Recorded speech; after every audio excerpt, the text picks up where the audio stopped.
20ஆம் அதிகாரம் வெளிப்படுத்தல் 20ஆம் அதிகாரம் 13, 14, 15.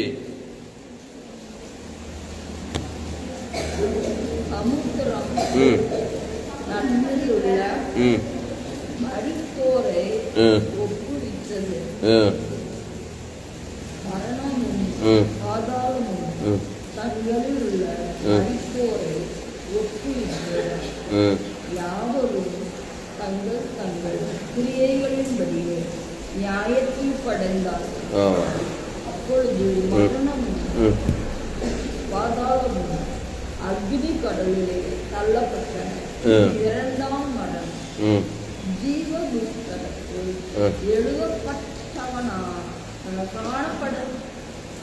காணப்படாதவன் எவனோ அவன் அக்னி கடலிலே தள்ளப்பட்டான். அல்லேலூயா.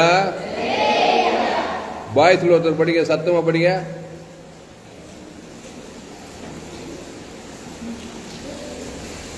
படிங்க வாய்ஸ்ல படிக்கிறது. சரி, கேர்ள்ஸ் படிங்க, சத்தமா படிங்க.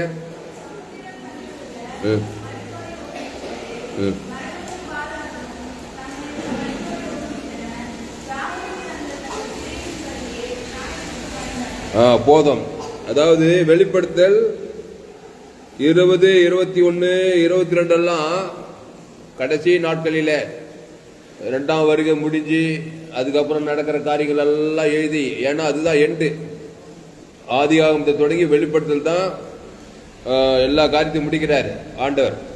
அதுல 20ஆம் அதிகாரத்துல சமுத்திரமும் தண்ணியில் உள்ள மரித்தோரை ஒப்பி வைத்தது. அப்ப என்ன அர்த்தம்? சமுத்திரம் தண்ணியில் உள்ள மரித்தோரை. அப்போ சமுத்திரத்துல நிறைய பேர் மரிச்சுக்கிறாங்கன்னு அர்த்தம். டைட்டானிக் கப்பல் ஒன்று இருந்துச்சு பாருங்க, நம்ம செய்தி கொடுக்கும்போது நம்ம எபி பாஸ் ஒரு இதுல கேள்விப்படாத ஒரு காரியம் சொன்னார். டைட்டானிக் கப்பல்ல அது எப்படி மரிச்சாங்கன்னு சொன்னார் இல்ல, அது மாதிரி சமுத்திரம் தண்ணியில் உள்ள மரித்தோரை ஒப்பி வைத்தது. அதுக்கப்புறம் எவ்வளவு பேர் மரிச்சுக்கிறாங்க சமுத்திரத்துல. உண்மைக்கு சொல்ல போனா நானே சென்னை மெரினா கடற்கரை தற்கொலை பண்ணிக்கு போய் மெரினா பீச்சில் அப்படியே கடற்கரையில் போய் 4-5 பேர் அலையில் போய் அடிச்சுட்டு வந்து மேடவர்கள்லாம் என்னை காப்பாற்றி போலீஸ் ஸ்டேஷனில் விட்டு சினிமா பைத்தியத்தில் போய் மெட்ராஸ் சினிமா கேட்க என்னுடைய சாட்சி. அது 7 முறை தற்கொலை முயற்சியில் அது ஒரு தற்கொலை போயிடுச்சு. இல்லைன்னா சமுத்திரத்தில் அச்சும் போயிட்டா இழுத்து போயிட்டா போனதுதான் என் உயிர் சமுத்திரத்தே போயிட்டே இருக்கோம். அது ஒரு பெரிய சாட்சி. அப்போ சமுத்திரம் தண்ணியில் உள்ள மரித்தோரை ஒப்பி வைத்தது. அப்புறம் மரணமும் பாதாளும் தங்களில் உள்ள மரித்தோரை ஒப்பி வைத்தன. யாவரும் தங்கள் தங்கள் கிரியையின்படியே நியாயத்திற்கு படைந்தார்களாம். கடைசி நியாயத்திற்கு தங்கள் தங்கள் கிரியைகளின்படியே, அதான் முக்கியமான வேலை. அப்போ எங்க சமுத்திரத்துல 2ஆம் வருகையில உலகத்தின் முடிவில் எங்க போனாலும் அந்த நியாயத்திற்கு எப்படி கொடுக்கிறாருன்னா தங்கள் தங்கள் கிரியைகளின்படிதான் அந்த நியாயத்திற்கு ஜட்ஜ்மெண்டே வருது. தங்கள் தங்கள் கிரியைகளின்படியே. நம்ம அன்னைக்கு ஒரு வருஷம் வெளிப்பட்டு 22:12 இதோ சீக்கிரமாய் வருகிறேன், அவன் அவனுடைய கிரியைகளின்படி அவன் அவனுக்கு நான் அளிக்கும் பலன் என்னோடு கூட வருகின்றார். அவன் அவனுடைய கிரியை, தங்கள் தங்கள் கிரியை. அதாவது முக்கிய நம்முடைய செயல்பாடுகள், நம்முடைய பேச்சு, நம்முடைய தாட்ஸ், நம்முடைய எண்ணங்கள் எல்லாம் மிக மிக முக்கியமானது. அதை பேஸ் பண்ணி தான் நம்மளுக்கு வாழ்க்கையில பலன்கள் உண்டாகிறது. அதனால நான் எப்படியும் வாழ்வேன், மனம் போன போக்கில் வாழ்வேன் அப்படிலாம் கிடையாது. தங்கள் தங்கள் கிரியைகளின்படிதான் அவனுடைய வாழ்க்கை, அவனுடைய எதிர்காலம் அப்படின்னு பார்க்கிறோம். அப்போ யாவரும் தங்கள் தங்கள் கிரியைகளின்படியே நியாயத்திற்கு படைந்தார்கள். அப்பொழுது மரணமும் பாதாளும் அக்னி கடலிலே தள்ளப்பட்டது. இது 2ஆம் மரணம். அப்ப தங்கள் தங்கள் கிரியைகள் என்ன? ஆதாம் வழியாய் பிறந்து இயேசுவே சொந்த ரட்சகராய் ஏற்றுக்கொள்ளாம தேவனுடைய கிரியைகளை தேவனுக்கு உலகத்துக்கு வெளிப்படுத்தாமே இருக்கிறோம். பிசாசின் கிரியையிலேயே வெளிப்படுத்திக்கிறான்னு அர்த்தம். அது 2ஆம் மரணமா? ஏற்கனவே அம்மா வயிற்றுல பாவத்தின் சம்பளம் மரணம், 1ஆம் மரணம். அதை தவிர்க்க முடியாது. ரோமர் 3 எல்லோரும் பாவம் செய்து தேவ மகிமையற்றவர்களாகி. 2ஆம் மரணம் என்னன்னா வாழ்நாளெல்லாம் பாவத்திலே வாழ்ந்து இயேசு சொந்த ரட்சகராய் ஏற்றுக்கொண்டு தேவனுடைய கிரியே தேவனுக்கு தனக்குள்ள வெளிப்படுத்தாமே வாயிறான் பாரு, அவனுக்கு தான் இது. அப்போ இது மரணமும் பாதாளமும் அக்கினிகளிலே தள்ளப்பட்டது. இது இரண்டாம் மரணம். அப்போ இரண்டாம் மரணத்துக்கு முதல் மரணத்தை யாரும் தப்ப முடியாது. முதல் மரணம் ஆதாம் வழியா பாவத்துல மரணத்துல பிறக்கணும், அதை யாரும் தவிர்க்க முடியாது. இந்த இரண்டாம் மரணத்துக்கு தப்பிக்கிறான் பாரு, அவனுக்கு தான் பரலோக ராஜ்யம். அது எப்படி தெளிவா போட்டுது பாருங்க. வெளிப்படுத்தல் 26 படிங்க.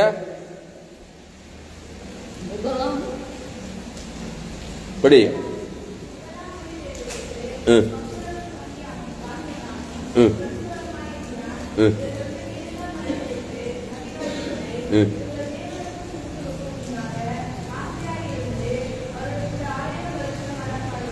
அல்லேலூயா. இதுல தெளிவா சொல்றாரு. வெளிப்படுத்தல் 20 முதலாம் ஊழித்தெய்தலுக்கு பங்குள்ளவன் பாக்கியவானும் பரிசுத்தவானுமா இருக்கிறான். இதே முதலாம் ஊழித்தெய்தலுக்கு பங்குள்ளவன் பாக்கியவானும் பரிசுத்தவானுமாய் இருக்கிறான். அப்போ உயிர்த்தெழுக்கு பங்குள்ள இயேசு உயிர்த்தெழும் ஜீவனமா இருக்கிறாரு. இயேசு ஏற்றுக்கொண்டா உயிர்த்தெழுதை ஏற்றுக்கொள்றோம். முதலாம் உயிர்த்தெழுக்கு பங்குள்ளவனா ஆயிடுறான், பாக்கியவனா மாறிறான். கையத்தட்டு. அல்லேலூயா. ஐயா ஐயா, நான் பாவத்துல மரணத்துல போயிட்டியா, எப்படியா இருந்து மீண்டும் இருக்கியா வழி? இயேசுவே வழி. இதுக்கு ஏதாவது வழி இருக்கியா வழி? இயேசுவே வழி, இயேசுவே சத்தியம், இயேசுவே ஜீவன். அந்த ஜீவ கிறிஸ்துவை ஏற்றுக்கொண்டா முதலாம் ஊழியர்களுக்கு பங்குள்ளவன், நீ பாக்கியவானும் பரிசுத்தவானுமாய் மாறிடுற. அதுதான் இந்த இயேசு சுவிசேஷம் எவ்வளவு முக்கியம் பாருங்க. உலகத்துல என்னென்னவோ கம்ப்யூட்டர் சயின்ஸ்ன்றான், விஞ்ஞானன்றான், என்னென்னவோ படிக்கிறான் பாரு மனுஷன். டாக்டருக்கு படிக்கிறான், விஞ்ஞானம் படிக்கிறான், இன்ஜினியரிங் படிக்கிறான், என்னென்னோ படிச்சு எல்லாம் அந்த உலகத்தோடு முடிஞ்சு போகுது. ஆனால் சுவிசேஷம் மிக மிக முக்கியமானது. ஆமா, இந்த சுவிசேஷம் தான் உன்னை முதலாம் ஊழியர்களுக்கு பங்குள்ளவன் பாக்கியவானும் பரிசுத்தமான இருக்கிறான். அப்போ முதலாம் ஊழியர்களுக்கு பங்குள்ளவனும் பாக்கியமான உயிர்த்தெழும் ஜீவனமாகிய இயேசுவை ஏற்றுக்கொள்ள வேண்டும். அடுத்து சொல்றார் பாரு, இவர்கள் மேல் இரண்டாம் மரணத்துக்கு அதிகாரம் இல்லை. கையத்தட்டு. அல்லேலூயா. அப்போ இரண்டாம் மரணத்துக்கு அதிகாரம் கிடையாது. அப்ப யாருக்கு இரண்டாம் மரணம் வருதுன்னா, உயிர்த்தெழும் ஜீவனமாகிய கிறிஸ்துவை புறக்கணிக்கிறவனுக்கு தான் இந்த அப்பொழுது மரணமும் பாதாளமும் அக்கினி கல்லிலே தள்ளப்பட்டது. இது இரண்டாம் மரணம். பத்தியா, இயேசுனா சாதாரணமா நினைச்சுக்கிறாங்க. ஆனால் இயேசுவை ஏற்றுக்கொள்ளும் பொழுது நீ உயிர்த்தெழுதலுக்கு பங்குள்ளவனாய் மாறுகிறாய். நீ பாக்கியவானும் பரிசுத்தமானுமாய் மாறிவிடுகிறாய். எல்லாம் கம்பசூத்திரம் எல்லாம் மலையை நோண்டி எழுதி இயேசுவை ஏற்றுக்கொள்ளணும், அவ்வளவுதையா. எப்படி பிசாசு நண்பத்தை மரியத்தக்க கனி புஷ்குனா இல்ல, அதனால முதல் மரணம் வருது. உலகத்துல வாழ்நாளெல்லாம் ஆதாமுக்குள்ளே இயேசு சந்திக்காம இரண்டாம் மரணம் வருது. கட்சியில அக்னி கந்தமான கடலிலும் தள்ளப்படுற எவ்வளவு பெரிய வேதனை பத்தியா. அதனால முதலாம் உயிர்த்தெழுதலுக்கு பங்குள்ளவன் பாக்கியவானும் பரிசுத்தமானுமா இருக்கிறான். இவர்கள் மேல் இரண்டாம் மரணத்துக்கு அதிகாரம் இல்லை. இவர்கள் தேவனுக்கும் கிறிஸ்துவுக்கும் முன்பாக ஆசாரியராய் இருந்து இயேசு ஏற்றுக்கொண்டா தேவனுக்கும் கிறிஸ்துவும் ஆசாரியனா மாறிடுற. இயேசு ஏற்றுக்கொண்டு ஞானஸ்நானம் எடுத்து திருவிருந்தில் பங்கெடுக்கும் போது நீ ஒரு ஆசாரியன். அவர் நம்ம ரத்தத்தினால பாவங்கள் இருக்க நம்மள ராஜாக்களும் ஆசாரியமா மாத்திட்டாராம். யாரோ எவரோ எந்த நாடோ ஆதாம் வழியா வந்துட்டீங்கன்னா இயேசு சொந்த ரட்சகராய் ஏற்றுக்கொள்ளும் போது முதலாம் உயிர்த்தெழுதலுக்கு பங்குள்ளவனாய் மாறி பாக்கியவானும் பரிசுத்தமாக மாறி இரண்டாம் மரணத்துக்கு அதிகாரமே கிடையாது உனக்கு. இரண்டாவது, இவர்கள் தேவனுக்கும் கிறிஸ்துவுக்கும் முன்பாக ஆசாரியராய் இருந்து அவரோடு கூட 1000 வருஷம் அரசு ஆழ்வார்கள். அப்போது மரணமும் பாதாளமும் அக்னி கடலிலே தள்ளப்பட்டன. இது இரண்டாம் மரணம். அப்ப இரண்டாம் மரணம் யாருக்கு? இயேசுவை ஏற்றுக்கொள்ளாதவனுக்கு. ஆதாம் வழியா பிறந்த பாவத்தின் சம்பளம் மரணத்திலே பிறந்து பாவத்தின் மரணத்திலே வாழ்வதற்கு தான் இரண்டாம் மரணம். ஏன்னா அவனுடைய கிரிகளின் படி ஏவாளு சொன்னாரு, இந்த தோட்டத்தின் நடுவே நன்மைத்தையும் அறியத்தக்க கனிக்குது, அதை தொடலாம் தொடாம இருக்கலாம். ஆனா சொல்லிடுறான் சத்தியத்தை, அதை தொடும் நாளிலே சாகவே சொன்னாரா இல்லையா? அவ என்ன சொன்னா, அவளுடைய கிரியின்படி தெரிந்து கொண்டாள். சரி, ஒரே முறை தெரிந்து கொண்டா புருஷன் கொடுத்து எடுத்தோம். ஒரே ஒரு சாட்சி தான் அந்த உலகத்துல, இயேசு அனுப்ப போறேன். அந்த இயேசுவாகிய ஜீவ விஷத்துக்கு நீ சாப்பிட்டீனாக்கா உனக்கு ஒரு முறை சாய்ச்சி அந்த மரண பாவத்தின் மறுபடியில் ஆகி நீ ஊழியர்களுக்கு பண்பு பாக்கியமான அந்த 2ஆம் முறை வந்து இயேசு புறக்கணிச்சாக்கா அவன் தான் 2ஆம் மரம். கேட்ட தப்பு. ஆண்டவர் கேட்ட செய்யறாரு இல்லையா? ஒரு முறை சாட்சி கொடுக்கிறாரு. அந்த 2ஆம் முறை வந்து இயேசு அதுவும் வேணானாக்கா அதுதான் திமிருன்னு சொல்றது, அதான் பிசாசுன்னு சொல்றது. ஆனால் தான் இயேசுவை புறக்கணிப்பது மகா பெரிய வேதனையான காரியம். நீங்க படிங்க, ஓடுங்க, ஆடுங்க, சாதாரணமா இருங்க, கோடி கோடியா பணம் வச்சு பணம் இல்லாத இருங்க. அந்த ஐஸ்வர்யம் என்னது? ரத்தாம் பருவம் ஐஸ்வர்யமானம் தானா? அவன் மறித்து அக்னியில் போய் அக்னிகள்ல போய் ஒரு சொட்டு தட்டி அந்த லாசரு நுனியை தொட்டுனான். அந்த லாசரு படிப்பில்ல, வசதியில ஒண்ணு இல்லை, அவன் வாசல் அருகே நின்று நாய்கள் நக்கிட்டு இயேசுவே சொல்றாரு அந்த கதையை. அவன் மறித்து அடக்கம் பண்ணப்பட்ட பிறகு தேவதுல்லா ஆபிரகாம் மடியில் போய் இலை பாடுறாரு பாக்குறான். பாருங்க, ரெண்டு வித்தியாசம் பாருங்க. அதனால அவன் அப்புறம் என்ன சொல்றான்? அவன் போய், ஐயா எனக்கு 5 சகோதரர்கள் இருக்கிறாங்க ஐயா, அவங்களும் இந்த அக்னி சுவாலில் வந்துடக்கூடாதுங்க ஐயா. ஒரு சொட்டு நுனியில அவ்வளோ அக்னி கடல் போடுது பாரு, இந்த நரகத்துல வேவருங்க ஐயா. போய் இவனை போய் சுவிசேஷம் ஐயா, பூமியில நிறைய பேர் இருக்கிறாங்க ஐயா, தீர்க்கதரிசிகள் மோசேங்கிற அவங்களுக்கு கீழ்பட்டு சொல்லிட்டாரு ஏசினாரு. அதுதான் அவங்க சொல்லிங்க. அப்போ இது மரணமும் பாதாளமும் அக்னி கடலிலே தள்ளப்பட்டன. இது 2ஆம் மரணம். 15வது வருஷம் படிங்க, வெளிப்படுத்த 20:15.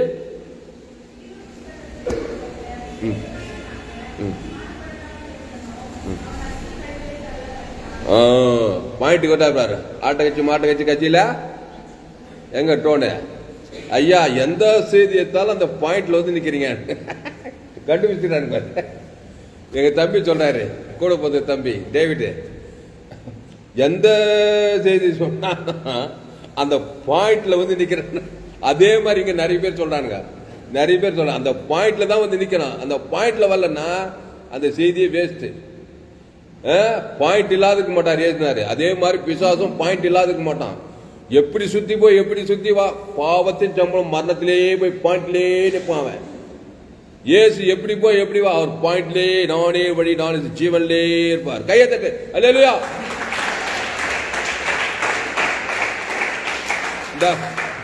இந்த பாயிண்ட் இல்லாதுக்கிறான் பாரு.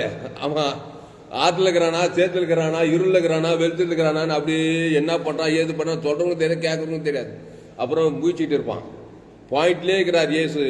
பிசாசும் பாயிண்ட்லேயே இருக்கிறான். ஏவாலே நீ ஜீவ விச்சத்துக்கு அனுப்பி ஜீவ புஸ்தகத்தில் எழுதி பரலோகத்தில் போய் ஜகஜகன்னு இருக்கு. புத்தல வீதியில உழவக்கூடாது. நீ நரகத்துல வந்து அக்னி கடல்ல எரிஞ்சி புழு பிச்சு அது நரகத்தை பத்தி.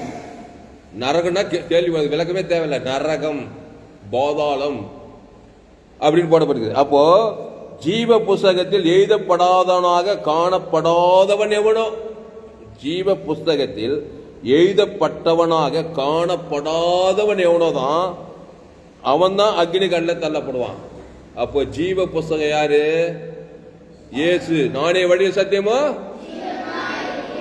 அவதான் ஜீவ புஸ்தகம். அப்ப மரண புஸ்தகம் யாரு?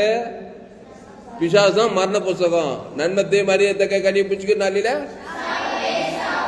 அதுதான் நன்மை தீமை புஸ்தகத்துல உன் பேர் எழுதிட்டாங்க. அதான் ஏவாள் பேரை. ஏவாள் என் பேர் மட்டும் எழுதிச்சு, உன் பேர் எழுதிச்சுன்னு சொல்லி அதுக்கும் கொடுத்து அதான் பேரு ஏத்திட்டா. பிறகுதெல்லாம் நன்மை தீமை புஸ்தகத்திலே எழுதிக்குது. பாவத்தின் சம்பளம் மரணம். நமக்கு ஒரு புக்கு இருக்குது. என் தாய் என்னை பாவத்தில், நான் துர்குணத்தில். இவனை எந்த புஸ்தகத்தில் எழுதி வைக்கிறான்? பிசாஸ் புஸ்தகத்தில் தான் எழுதி வைக்கிறான். பாவம் செய்கிறவன் அதான் மரண விருட்சத்தையும் கனி. மரண புஸ்தகத்தில் எல்லாரும் பேர் எழுதி, அது தவிர்க்க முடியாது. ரோமர் 3:20 எல்லோரும் பாவம் செய்து தேவ மகிமையற்ற ஜீவ புஸ்தகத்தை எழுத மாட்டாங்க, மரண புஸ்தகத்தில் தான் எழுதுவாங்க. இப்போ ஜீவ புஸ்தகத்தை எழுதுறதுக்கு ஒரு வாய்ப்பு தான் ஆண்டவராக இயேசு சிலுவை பிதாவாக இந்த உலகத்தில் நானே நல்ல மேய்ப்ப ஜனங்களுக்காக. இப்ப ஜீவ விருட்சத்துக்கு புஷிக்கணும். அதை தேவனுக்கு செலுத்தணும். ஆதாம் வந்து முழு உலகத்துக்கு செலுத்தினா இவ்வளவு செஞ்சா போதும். பட்டுன்னு மரண புஸ்தகத்தை தாவி ஜீவ புஸ்தகம் பேர் எழுதப்படும். கையை தட்டு. அல்லேலூயா. அல்லேலூயா. அததான் இயேசு செய்தார். மத்தேயு மார்க்கு லூக்கா ஃபுல்லா செய்தார். நானே நல்ல மேய்ப்பன் ஜனங்களுக்காக. ஆமா, இந்த புஸ்தகம் நன்மை தீமை புஸ்தகம், ஜீவ புஸ்தகம். ஏதேன் தோட்டத்திலே நன்மை தீமை அறியத்தக்க கனி புசி சாகவே. அதுதான் மரண புஸ்தகம். ஏது ஜீவ விசத்துக்கனி.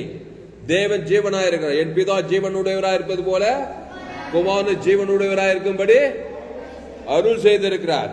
அப்போ உன் பேரு ஜீவ புஸ்தகத்துல எழுதப்படலாம். அதுக்கு ஜீவ கிறிஸ்துவை ஏற்றுக்கொள்ளணும். ஞானசானம் எடுத்து நானே ஜீவப்போம், இந்த அப்பத்தை புசித்து திராட்சை ரசத்தை பானம் பண்ணுகிறவனுக்கு நித்திய ஜீவன் உண்டு. அல்லேலூயா. அதனால எது எப்படியோ என் பேரு ஜீவ புஸ்தகத்துக்கு தான் பார்த்துக்கணும். ஆமா, ஒரு உலகம் மீது ஆதாயப்படுத்தினாலும் தன் ஆத்மாவை நஷ்டப்படுத்தினால் அவனுக்கு லாபம் என்ன? அந்த லூக்கா 16ஆம் அதிகாரத்தில் அந்த லாசரு ஐஸ்வர்யாங்கத்தில் ஏகப்பட்ட பணம் இருக்குது. அவனுக்கு ரத்தாம்பரம் உடுத்தி கோடி கோடியா பணம் கார் பங்களா வாழ்ந்துக்கிறான். ஆனா இயேசு வானானே வாழ்ந்துக்கிறான். ஜீவ புஸ்தகத்தில் எழுதப்படவே இல்லை. ஜீவ புஸ்தகத்தில் எழுதப்படாதவனாக காணப்படாதவன் எவனோ, அவன் கோடீஸ்வரனோ படிக்காதனோ படிச்சவனோ ஆப்பிரிக்காக்காரனோ ஐரோப்பா வட ஆப்பிரிக்கா தென்னாப்பிரிக்காக்காரனோ காட்டுவாசி அவனோ பெண்ணோ எவனோ எவ்வளோ ஊர் பேரெல்லாம் போல பாருங்க. ஆதாமுக்குள் பிறந்த அம்மா வயிற்றுல பாவத்தின் சம்பளம் மரணத்திலே பிறந்து வாய்கிறவன் எவன் அக்னியும் கந்தமான 2ஆம் மரணத்தில் சேதமடைவான். இப்போ தப்பிக்கிறதுக்கு ஒரு வழி வச்சுக்கிறாரு. அதுதான் சொல்ற, நானே வழி, நானே சத்தியம், நானே ஜீவன். இப்போ வரணுமா இல்லையா? ஆமா, ஞானம் உள்ளவன் சொஸ்த புத்தி அப்பா இவ்வளவு தெளிவாக இதை வேதம். இயேசுவே என் உள்ளத்தில் வாரம். ஒரே நாள் அப்படியே 100க்கு 100 இயேசு போல மாற முடியும். மாறலன்னு கவலைப்படாத. வர வர வர மாறிக்கிட்டே போலாம். அல்லேலூயா. ஆமா, நண்பத்தை மரியத்தக்க கனியை பிடிச்சி ஒரே நாள் தான் பிசாசா தான் மாறினா. பாவத்தை மனு தேவனுக்கு ஒரே நாள் ஜீவ சர் தேவன் உலகத்துக்கு வரு தேவடைய பிள்ளையா நீ மாற முடியும். அல்லேலூயா. அதனால தேவடைய சாயலின்படி தேவடைய ரூபத்தின்படி உண்டாகி இருக்கிறோம். தேவனுக்கு கிறிஸ்து ஆதாம் முழு உலகத்துக்கு கிறிஸ்து. அவ்வளவுதான், நீ தேவனுடைய பிள்ளை தான். அல்லேலூயா. பாவத்தையும் மன்னித்து தேவன் தனக்கு உலகத்துக்கு பாரு அவனுடைய கிரியைகளுக்கு தகுந்த நியாயத்துக்கு இந்த பூமியிலே நரக பாதாளத்தை அனுபவிக்கிறான். வியாதின்னா என்ன நினைக்கிறீங்க? கடன் தொல்லை, ஆபத்து, ஜெயிலு, சோகம், கவலை, இதெல்லாம் மத பாதாள சக்தி. இங்கே பாதாளத்தை எஃபெக்ட் எப்படி தெரிந்து பாருங்க. இந்த கனியை புசிக்கிற நாளில. ஆமா, அதனால பாதாளம் ஒன்று இருக்கிறதுக்கு இங்கே பார்க்கலாம். உலகமே குட்டி பாதாளமாகுது. எங்க பார்த்தாலும் சாப், எங்க பார்த்தாலும் மரணம், எங்க பார்த்தாலும் வியாதி, வறுமை, தரித்திரம், டார்ச்சர், மென்டல் டார்ச்சர், கடன் தொல்லை, ஆபத்து, விபத்து, குடி கூத்து. அப்போ அவனுடைய கிரியைகள் தக்க இந்த பூமியிலும் பலன் இருக்குது. மரித்த பிறகு இந்த நியாயத்திற்கு நாள் இப்படியும் ஒரு பலன் இருக்கு. அதனால ஜீவ புஸ்தகத்தில் எழுதப்பட்டவனாக காணப்படாதவன் எவனோ அவன் அக்னி கந்தமான கடலிலே தள்ளப்படுவான். இப்போ 12வது மடிய வெளிப்பட்டல் 20:12 மரித்தோராகிய சிறியோரையும் பெரியோரையும் தேவனுக்கு முன்பாக நிற்க கண்டேன். பாருங்க, மரித்தோராகிய சிறியோரையும் பெரியோரையும் தேவனுக்கு முன்பாக நிற்க கண்டேன். அப்பொழுது புஸ்தகங்கள் திறக்கப்பட்டன. ஜீவ புஸ்தகம் என்னும் வேறொரு புஸ்தகம் திறக்கப்பட்டது. அப்பொழுது அந்த புஸ்தகங்களில் எழுதப்பட்டவைகளின்படியே மரித்தோர் தங்கள் தங்கள் கிரியைகளுக்கு தக்கதாக நியாயத்தீர்ப்படைந்தார்கள்.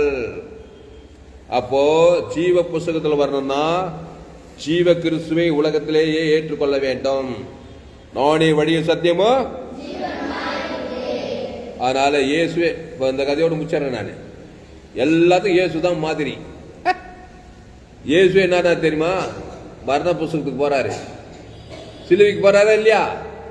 நீ நினைச்சுக்கிற மரண புஸ்தகத்துல தான் அவ்வளவுதான் தம்ம தலையேத்து, அது நீ நினைக்காது. இயேசுவே மரண புஸ்தகத்தை போய் 3ஆவது நாள் கழிச்சு பார்த்தா ஜீவ புஸ்தகத்து பரலோகத்தையும் நம்ம கண் முன்னாலே போறாரு. மாடல் காட்டுறாரு பாரு.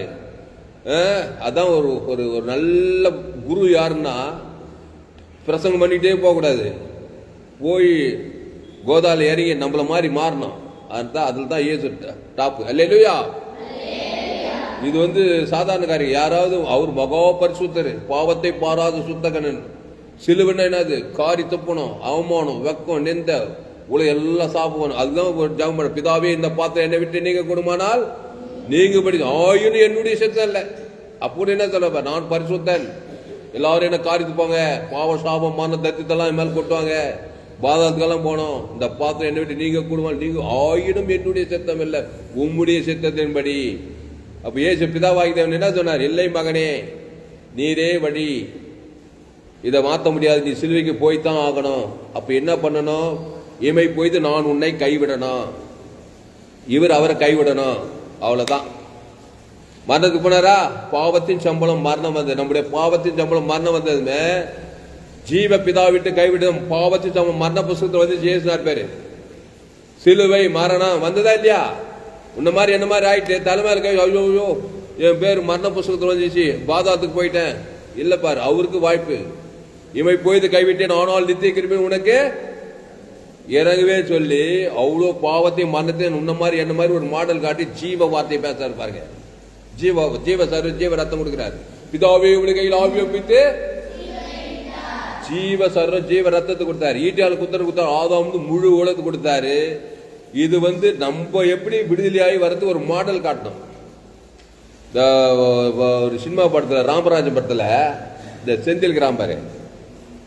இந்த செந்தில் என்ன பண்ணுவோம், ஒரு குரங்கு இருக்கும். அந்த குரங்கு வந்து அந்த ஒரு பாக்ஸ் மாதிரி பெரிய பாக்ஸ் இருக்கும். அதுல வந்து அந்த குரங்கு வந்து அந்த பாக்ஸ்ல வேணும், அதுக்கு குதிக்கணும். அது வேக மாட்டேன். அங்க குரங்கு அங்க வச்சுட்டு ஒரு குச்சி ஏந்துவாரு. இப்படி குச்சி பாருங்களா அது சீன நோக்கம் என்னன்னா, அந்த குரங்கு வந்து அந்த கோடையில் போய் வேணும். இவன் உள்ள போயிட்டு வெளியே வருவான். உள்ள போயிட்டு வரும் செந்தில் கட்சியில் ஒரு முறை டப்புன்னு அந்த குரங்கு அது மூடிவிடும். ஒரே சிரிப்பா இருக்கும். அந்த மாதிரி தான் சிலுவை மரணம் உயிர்த்தெழுதல் என்பது நாம் எப்படி பாவத்தின் சம்பளம் மரணத்தில் பாதாளத்தில் போய் எப்படி 3ஆம் நாள் கிறிஸ்துவ தேவன் தரங்க முழு உலகத்தை கொடுத்து ஒரு மாடல் தான், மாதிரி தான் அந்த சிலுவை. நாம் கிறிஸ்துவ நமக்காக மாதிரியை பின் வைத்து போனார். அல்லேலூயா. அதனால இயேசு நம்மள மாதிரி நாம் அவருக்குள் தேவனுடைய நீதியாகும்படிக்கு பாவம் அறியாதவரை நமக்காக பாவமாக்கினார். மரத்திலே தூக்கப்பட்டவன் எவனும் சபிக்கப்பட்டவன் எது? கிறிஸ்து நமக்காய் சாபமாக்கப்பட்டார். அக்கிரமக்காரர் ஒருவராக எண்ணப்பட்டார் என்ற வேதவாகி நம்முடைய அக்கிரமங்களை ஏற்றுக்கொண்டார். மேஜிக் இல்ல, ஃபேக்ட். உண்மையாவே சாபம், பாவம், மரணம், தரித்திரம், அட்ட தரித்திரம், வியாதி, அவமானம், வெக்கம், வியாதி, அத்தனை வியாதி வருது. பாதாளத்திலையும் போனாரு. எப்படி ஜீவ புஸ்தகத்தில் அவர் பேர் ஜீவ வார்த்தை பேசி தான் ஜெயிச்சார். கையத்தட்ட. அல்லேலூயா. அதனால நியாய தீர்ப்பு, இந்த நியாய தீர்ப்பு அடைகிற நாள்ல போய் நீ இயேசு கடவுள் யாருமே குற்றம் சொல்ல முடியாப்பா தம்பி, உனக்கு சாய்ஸ் கொடுத்த சிலுவையில் வந்து ஜீவ வார்த்தை ஜீவ சரீரம் கொடுத்த நானே பாவமாய் சாபமாய் தரித்திரமாய் வியாதி பாதாள வெளியே போய் நானே எல்லாத்தையும் செய்து முடியும். இன்னைக்கு என்ன ஒண்ணுமே பண்ண முடியாது. கடவுளை யாருமே குற்றம் சாட்ட முடியாது. அந்த நியாய தீர்ப்பு நாள்ல சொல்றாங்க, என்ன சொல்றாங்கன்னாக்கா, அங்க போய் சொல்லாம கூட அவனே போய் பாதாளத்துக்கு வந்துருவானா. அவ்வளவு ஃபயரா இருப்பாரு பிதாவாகிய தேவன். அப்போ பூமியில உனக்கு வாய்ப்பு கொடுக்கிறார். யாரும் விரல் நீட்டி குற்றம் சாட்டப்படாதவர் பிதாவாகிய தேவன். எந்த அப்பனாவது சொந்த பிள்ளைய கண்டா சிஜி காதாச்சி இரும்பூடி செம்புல் குத்தி காரி துப்பி உரத்து யாரும் எந்த அப்பனாவது விடுவானா? இப்போ எங்க அப்பா ராமேஸ்வரிக்கிறாரு, என்னை வந்து வேலூர் மெயின் ரோட்ல எல்லாரும் சிலுவையில் இறங்கி பார்த்து சொல்லி யாராவது அப்பா விடுவாங்களா? எந்த அப்பாவது விடுவாங்களா? அதான் பிதாவின் தன்னுடைய குமாரனாகிய இயேசுவை பாவிகள் கையில் ஒப்படைக்கிறார். எதுக்காக ஒப்படைச்சாரு? பாவத்தின் சம்பளம் மரணத்தை ஏற்றுட்டு பிதாவே இவருக்கு மண்டியும் என்று சொல்லி அந்த ஜீவ சர்வ ஜீவ ரத்தத்தை நமக்கு கொடுக்கணும். நம்ம பேர் சொல்லி தேவன் தனக்கு ஆதாரம் முழு உலகத்தை கொடுத்து மருந்து விடுதலையாகி உயிர்த்தெழுதல் வல்லவர் கிறிஸ்துவை சொந்த ரட்சகராக ஏற்றுக்கொண்டு நம்ம பேர் ஜீவ புஸ்தகத்தில் எழுதுவதற்காக. அல்லேலூயா. ஜெபலாமா? அப்போ ஜீவ புஸ்தகத்தில் எழுதப்பட்டவனாக காணப்படாதவன் எவனோ? இப்ப பிதாவாகிய தேவன் மாடலும் போட்டு காமிச்சிட்டாரு. சிலுவை மறித்து அடக்கம் பண்ணி உயிர் தெரிந்தும் காமிச்சிட்டாரு. அவ்வளோ பாதாத்தையே போய் 3ஆம் நாள் எப்படி உயிர் தெரிந்தாரு? சிலுவையில ஜீவ சர்வ ஜீவ ரத்தம் கைவிட்ட பிதா காட்டி முழு உலகத்துக்கு சபிக்கிறவங்க நிந்திக்கிறதுக்கு இயேசு சாமண்ட வாகத்துக்கு கொடுத்தாரு. பாதாளம் அங்கேயும் ஜீவன் தான், பாதாளமே கக்கிச்சு. அல்லேலூயா. இப்போ அக்னி கந்தகமான கடல்ல இருந்து விடுதலையானாரு, சாபத்திலிருந்து பாவத்திலிருந்து எல்லாத்தையும் விடுதலையாரா பாருங்க. அப்போ இயேசு ஜீவன் பரிபூர்ண தேவன் தரம் கொடுத்தா பூமியில இருக்கிற பாதாளத்தை விடுதலை, வியாதிலிருந்து விடுதலை, திமிர்வாதக்காரன், லேகோன் பிசா பாவத்துல சாப மரணத்தை பூமியில இருக்கிற பாதாள வல்லமை நித்திய பாதாளத்துல எல்லாத்துக்குமே விடுதலை. இயேசு விடுதலை நாடகன். அல்லேலூயா. ஜெபம்லாமா? அப்போ கிறிஸ்துவை தேவன் தனக்கு உலகத்துக்கு வெளிப்படுத்துகிறார். இயேசுவே படி, இயேசுவே சத்தியம், இயேசுவே ஜீவன், நல்ல மேய்ப்பன் ஜனங்களுக்காக. ஆமா, ஜீவ புஸ்தகத்தில் ஏதோ துடிக்கிறார் இயேசு. இல்ல நான் நன்மை தேவையிலே தான் இருப்பேன், எங்க அம்மா மாதிரியே இருப்பேன், தாயை போல சேலை நூலை போல சேலை. உலகம் ஃபுல்லா அந்த ஏவாள் தாக்கம் தான் இருக்குது. அப்புறமா தான் ஆதாம் கூட. ஆதாமே ஏவாள் தாக்கத்தில் தான் போனான். உலகம் ஃபுல்லா மரண புஸ்தகம். இங்கேயே நியாயத்து இருக்கு, பல விதமான வறுமை எல்லாம் என்னையும் சேர்த்து எல்லாரும் சேர்த்து தான். அப்போ கிறிஸ்து ஜீவ வார்த்தையா இருக்கிறாரு.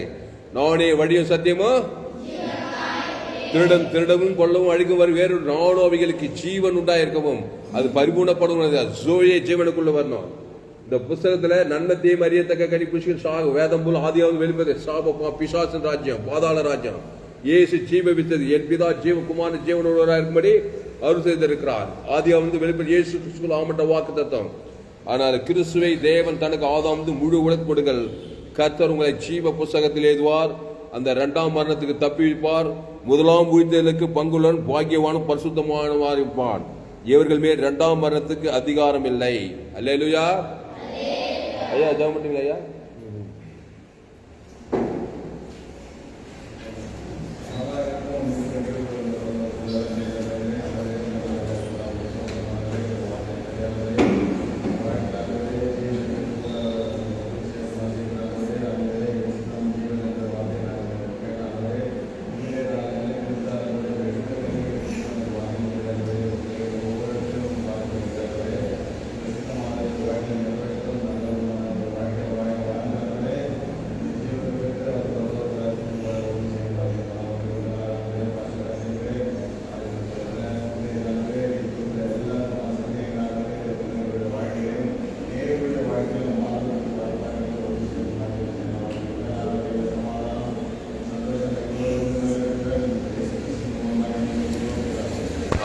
என் ஆத்மாவே கர்த்தரை ஸ்தோத்திரி, என் முழுமே பரிசுத்த நாமத்தை ஸ்தோத்திரி.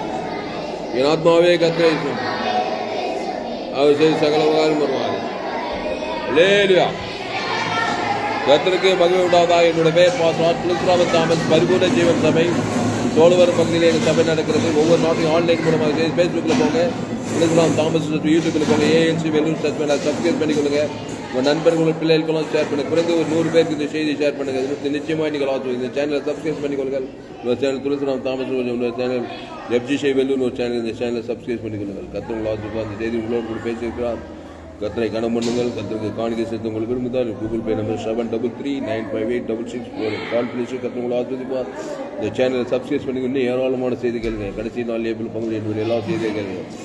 இந்த செய்தி 4/12/2024 எஃப்ஜி வெல்லூர் பகுதியில் கொடுக்கப்பட்டது. கர்த்தர் உங்களை ஆஸ்வதிப்பாராங்க. சரிங்க.